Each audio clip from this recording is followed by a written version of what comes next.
Ah ouais, chef. Ça, c'est une bonne question, ça. Oh, voilà un endroit qui me paraît fort sympathique. Oui, quelle belle vue. Voilà, ici, comment?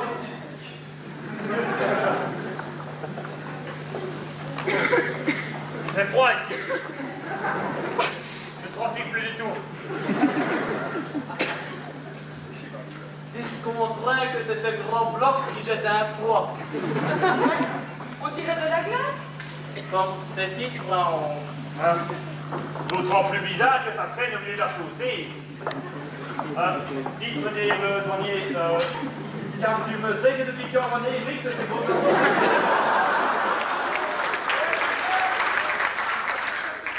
3 jours.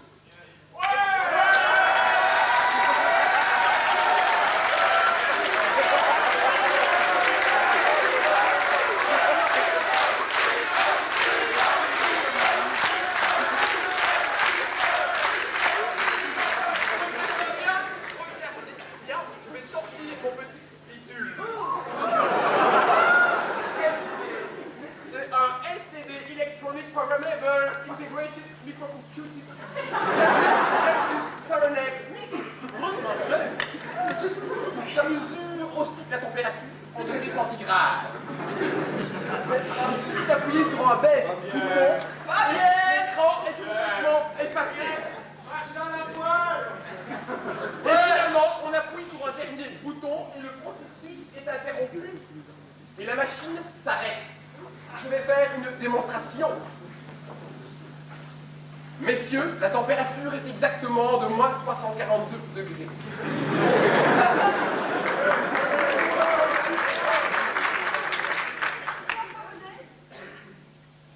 Moins 586 watts. Et en quel vin? Moins 60.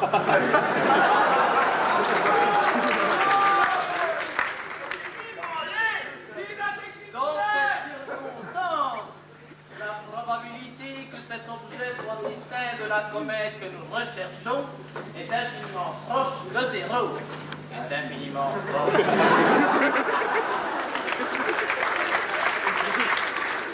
ce n'est pas pour autant qu'il faut croire que c'est obligatoirement elle. Donc, nous l'avons enfin trouvée, cette comète. Ah oui, ce n'est pas pour autant qu'il faut croire que c'est obligatoirement elle. Je suis un peu déçue. Je espérais qu'elle eusse une plus grande queue. Effectivement, elle est à peine plus forte que moi. Ce qui n'est pas plus. Et encore, c'est un tout petit morceau qui s'est détaché. Je me demande bien quel aspect cette comète peut avoir de l'autre côté de la frontière. Halte!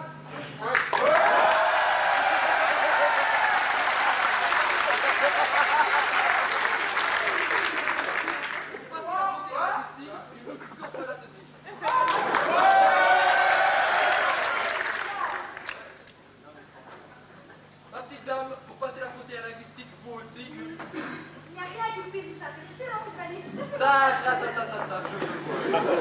Rien d'intéressant.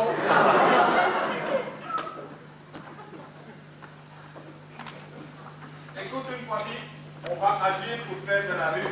Ah ouais, chef. Ça, c'est une bonne idée, ça, chef. Ouais. C'est quoi de la rue? Regarde-moi l'affaire.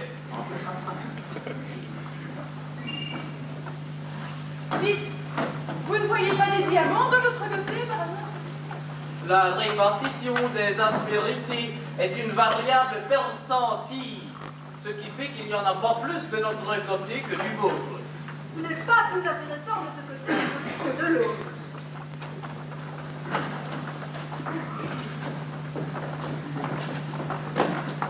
Vous aussi? Oh, oui.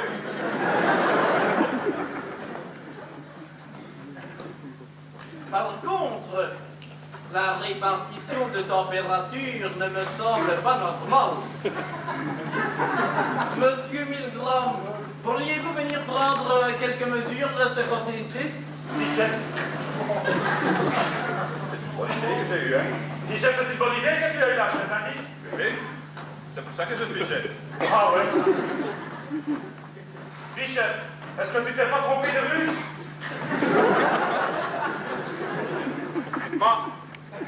Qu'est-ce que tu fais là? Je veux bien que ça pas la valise RTL une fois, hein? Dites, à propos de la température, j'ai ma petite idée là-dessus, hein. Évidemment, une petite fréquence de vol se permet d'avoir des idées sur tout.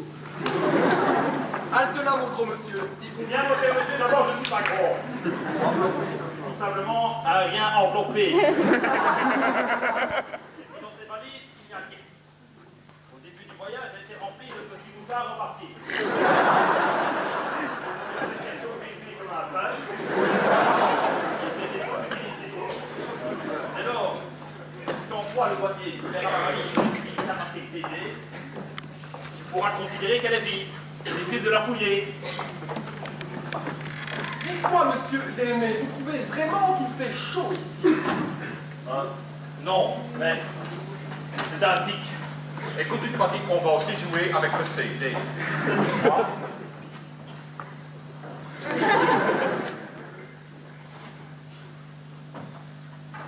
Ah oui, chef, ça c'est une bonne idée, ça, chef.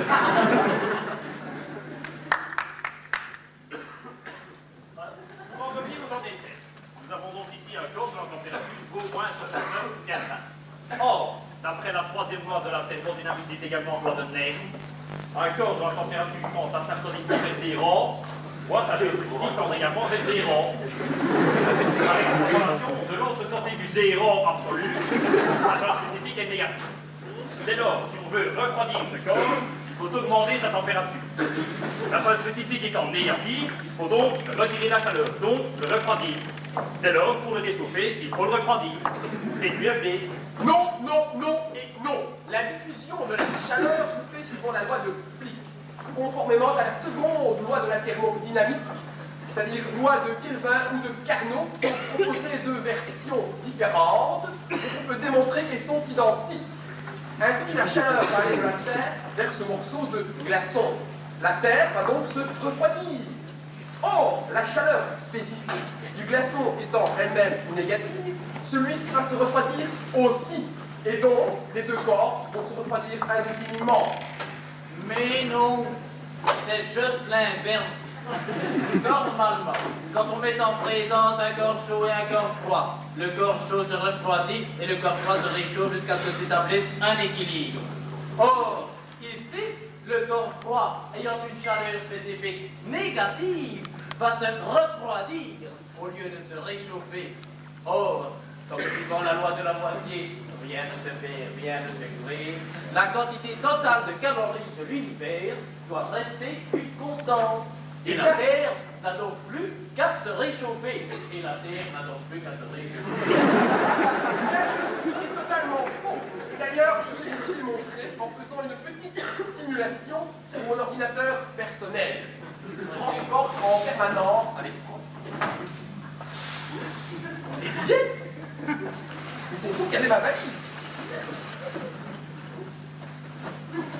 Oui, c'est celle de Monsieur Delmé. Mais alors, la valise marquée CD, qui est-elle?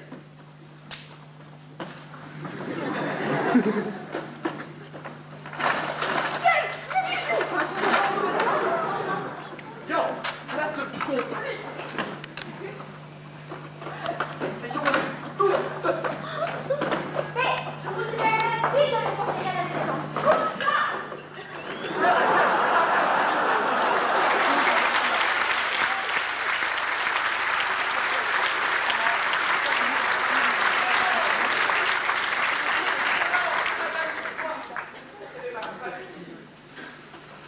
Je crois qu'il est temps de filer. Ça c'est une bonne idée.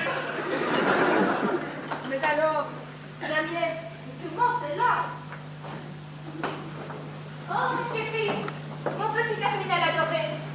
Marie-France, j'espère que tu n'as pas oublié de traire ma veste. Que vas-tu apporter de ton voyage? Des outils, du matériel didactique. Je peux voir? Bien sûr.